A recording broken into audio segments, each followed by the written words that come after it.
تو حضور غوث اعظم شیخ عبد القادر جیلانی علیہ رحمہ فرماتے ہیں کہ بے نمازی کو مسلمانوں کے قبرستان میں مت دفن کرو، وہ مرنے کے بعد بھی اس قابل نہیں ہے کہ اس کی قبر ہی مسلمانوں کے ساتھ بنا دی جائے۔ اور حضور سلطان باہو علیہ رحمہ فرماتے ہیں کہ بے نمازی سے تو خنزیر بھی پناہ مانگتا ہے، وہ بھی صبح کے وقت ہاتھ جوڑ دیتا ہے کہ مالی کسی بے نمازی کے متھے نہ لگانا۔ حضرت شیخ سعدی شیرازی فرماتے ہیں کہ بے نمازی کو قرضہ نہ دو، جو رب کا قرض نہیں ادا کرتا تیرا کیسے ادا کرے گا۔ یہ ہمارے بزرگوں کے ضابطے اور یہ ان کے اصول تھے۔ آج ہم اپنے انداز پر غور کریں کہ ہم کس جگہ پہ کھڑے۔ سلطان باہو علیہ رحمہ کے سٹیج کے اوپر اشعار سن کر ہو کی طرز پر وجد کا آ جانا یہ آسان دین ہے۔ غوث اعظم رضی اللہ تعالیٰ عنہ کے نام کی ہر مہینے 11ویں پکا لینا یہ آسان دین ہے، لیکن خود کو کھینچ کر غوث اعظم رضی اللہ تعالیٰ عنہ کی تعلیمات پہ کھڑا کرنا یہ مشکل دین ہے۔ کاش کہ ہم اس دین کی طرف بھی آنے کا مزاج رکھتے، اور یہ ہمارے بزرگوں کے اصول ہوا کرتے تھے۔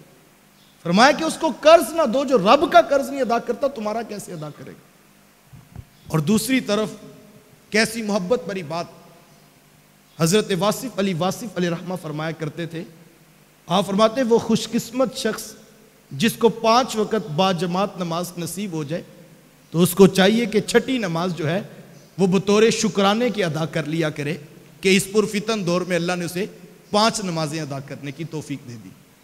تو یہ نماز اتنی اہم عبادت ہے کہ جس کے بارے میں جو ہے وہ سینکڑوں احادیث جو ہے وہ اللہ کے رسول صلی اللہ علیہ وسلم کی موجود ہے، اور تعلیمات نبوی کیا ہیں، تعلیمات شریعت کیا ہیں۔ حضور علیہ السلام نے فرمایا کہ ان اول ما یحاسب بہ العبد یوم القیامہ الصلاۃ، فرمایا کل قیامت کے دن جس شے کے بارے میں سب سے پہلے پوچھا جائے گا وہ نماز ہے۔ فَإِن صَلُحَتْ فَقَدْ أَفْلَحَ وَأَنجَحَ وَإِن فَسَدَتْ فَقَدْ خَابَ وَخَسِرَ، فرمایا اگر نماز ٹھیک نکلی تو کامیاب ہو گیا، بامراد ہو گیا، اور اگر نماز ٹھیک نہیں نکلی فقد خاب و خسیرہ، فرمایا وہ نامراد ہو گیا، وہ ذلیل و رسوا ہو گیا۔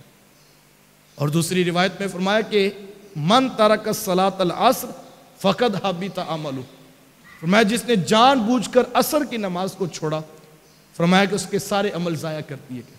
حضرت ابو ہریرہ رضی اللہ تعالیٰ عنہ سے روایت ہے، حضور علیہ السلام نے 2 ٹوک اور واضح فرمایا لا سہم فی الاسلام لمن لا صلاۃ لہ، فرمایا اس شخص کا اسلام میں کوئی حصہ نہیں ہے جو نماز نہیں پڑھتا۔